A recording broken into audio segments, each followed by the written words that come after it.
Muito bem, está aí a entrevista com a Adriana Marques, professora da UFRJ. Tem também a entrevista com Giovanna Zucato, que é socióloga pela UERJ, né, da Universidade Estadual do Rio de Janeiro. Também vai falar sobre esse tema mulheres e defesa e forças armadas, que é essa reportagem do SBT News, mostrando ali a quantidade, né, esse percentual de mulheres na Marinha, no Exército e na Aeronáutica. Eu deixo vocês com a entrevista, desejando aqui uma boa sexta-feira, um bom final de sexta-feira para mulheres, para homens, né, que a gente siga, né, nesse bom combate em relação a estando do lado aí das mulheres. Agradeço muito a sua participação aqui ao longo da semana e a gente se vê. Descanse, aproveite bem essa sexta-feira, aproveite bem o final de semana, enfim. E até segunda-feira. Forte abraço. Só para a gente poder começar, né? No Exército, o ingresso feminino ele só foi permitido com muito tempo depois, né? Diferente das outras forças. Há alguma explicação para esse atraso? Bom, o Exército ele passa a permitir a entrada de mulheres no pós-redemocratização e pós-aprovação da nova Constituição. Então, isso é um contexto importante da gente ter em mente. O Exército sempre foi a força mais conservadora, durante o regime da ditadura, a força mais diretamente ligada ao poder ditatorial, por assim dizer, e sempre foi uma força que se demonstrou menos aberta a mudanças. No entanto, nesse novo contexto de redemocratização e principalmente com a aprovação da nova Constituição, que prevê um novo papel constitucional para a força, mas também coloca as três forças e principalmente o Exército numa posição em que tem que dialogar mais com outros setores da sociedade, se vê num contexto em que há uma pressão para uma abertura do Exército, há uma pressão a que o Exército se adeque mais à sociedade brasileira e também há uma pressão até mesmo a uma mudança de imagem do Exército, né? Então a gente fala muito, quem debate essa entrada de mulheres, muito num contexto de mudança de imagem. Eu acho que essas coisas todas, elas influenciam bastante para que o Exército finalmente se abra, né? Existe uma pressão muito grande para isso. Mas eu acho que demora principalmente tendo em vistas que é realmente a força mais conservadora de todas. E esse conservadorismo, de alguma forma, explica a disparidade que existe ainda entre as forças, assim, o número de cadentes, por exemplo, homens e mulheres? Não, com certeza. Isso está muito associado também ao próprio perfil da força, né? O Exército tem muito mais essa questão do combate terrestre, do combate direto, que é onde se existe uma maior dificuldade, uma maior resistência a abertura para a entrada de mulheres. Então, isso com certeza até hoje a gente percebe que o Exército é a força que tem o menor número de mulheres, né, em sua composição. Então, até hoje a gente percebe essa manutenção do perfil que está ligado a muitas coisas, desde o papel que exercia, mas também a própria composição, né, das suas funções. Certo.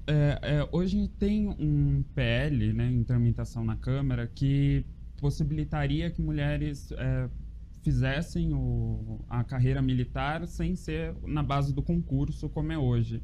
Isso mudaria de alguma forma esse cenário? Com certeza, né? Esse PL, que é de autoria da deputada Laura Carneiro, do PSD do Rio de Janeiro, que está tramitando agora, ele preveria uma ação afirmativa, uma reserva de vagas, de até 30% das vagas para as mulheres poderem prestar um serviço militar, no caso seria de forma voluntária, não obrigatória como é para os homens, né? Voluntária caso desejassem. Então, eu queria que elas entrassem desde a base, né? Seriam soldados, porque hoje você vê mulheres em carreiras que demandam concurso. E ou é um concurso muito concorrido, como é o caso da AMAN no Exército, ou da AFA, da Escola Naval na Marinha, ou é um concurso que demanda já uma especialização normalmente até faculdade. Então, como são as carreiras médicas, carreiras de administração, etc. Então, você permitiria que mulheres mais novas, sem necessariamente terem já uma qualificação anterior, pudessem acessar carreiras mais da base, ou seja, também diversificaria, né, essa base das Forças Armadas. E aí você teria um número muito maior, já que são justamente a parte dos soldados que configura a maior parte hoje de quem está nas Forças Armadas, né? Então, uma presença muito maior numericamente também de mulheres. Isso com certeza alteraria esse panorama de baixa presença. Só para tirar uma dúvida, professora, a gente então não teria soldadas mulheres na Força Brasileira, por assim dizer? Hoje? Todas elas, para seguir uma carreira militar, teriam que seguir um concurso, Hoje por havia exemplo. concurso. Tem que fazer concurso. Isso. Não pode. Naquele alistamento que a gente tem todo ano, que é voluntário, você não tem mulheres, né? Você só tem os homens que podem se alistar. Até porque, caso se abra, a própria instituição militar vai ter que passar por uma reforma, né? Porque se você vai, por exemplo, num quartel de soldados, você não tem um banheiro feminino, não tem um dormitório, sabe? São coisas que são um pouco básicas, mas que demandariam uma reforma grande, né? Isso seria algo que implicaria nessa resistência dos militares, todas essas adequações? Há algum cenário... Desculpa, pode continuar. Pode falar. Há algum outro motivo que impeça os militares hoje em dia, né, de fazerem esse tipo de adequação? Então, quando você ouve representantes das Forças Armadas falarem sobre por que são contrários à entrada de mulheres em algumas carreiras, normalmente o primeiro argumento que aparece é um argumento fisiológico, ou seja, as mulheres elas não têm a capacidade física para estarem envolvidas no combate direto, principalmente, né?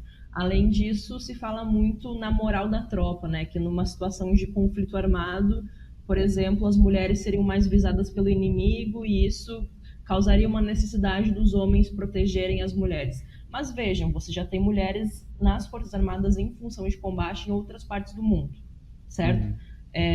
Então, são argumentos que eles estão já há décadas, né, sendo reutilizados para barrar essa entrada, pensando inclusive que a gente está falando de um país que não se envolve em combate direto há muito tempo, né, desde a Segunda Guerra Mundial. Inclusive a gente tinha mulheres enfermeiras na Força Expedicionária Brasileira, né, mas além disso se fala muito dos altos custos, né, que isso teria um custo muito alto justamente porque implicaria essa necessidade de reformas. Então, normalmente esses são os dois argumentos que são mais mobilizados. Mas eu acho que a gente, pegando a experiência de outros países, são argumentos que se desmontam facilmente, né? Certo. E para a gente finalizar, há alguma expectativa de mudança de dentro das forças, assim, de mudança de discurso ou algo parecido? Olha, eu acho isso muito difícil. Não tenho muita esperança nesse sentido, porque o que acontece hoje é que nós temos já mulheres que chegaram ao generalato. A primeira foi na Marinha, em 2012, através da carreira médica, né? Normalmente o que as forças fazem é usar essas poucas mulheres que chegam em posições mais altas como, a gente fala, totens, né? Como símbolos de uma suposta diversidade, mas o discurso não muda. Então teriam essas carreiras mais associadas ao cuidado, que seriam abertas para mulheres, mas essas mais ligadas ao combate, que inclusive é onde se permite que a mulher chegue numa posição de generalato que vai ter uma força política maior dentro da força, ainda são vetadas, né?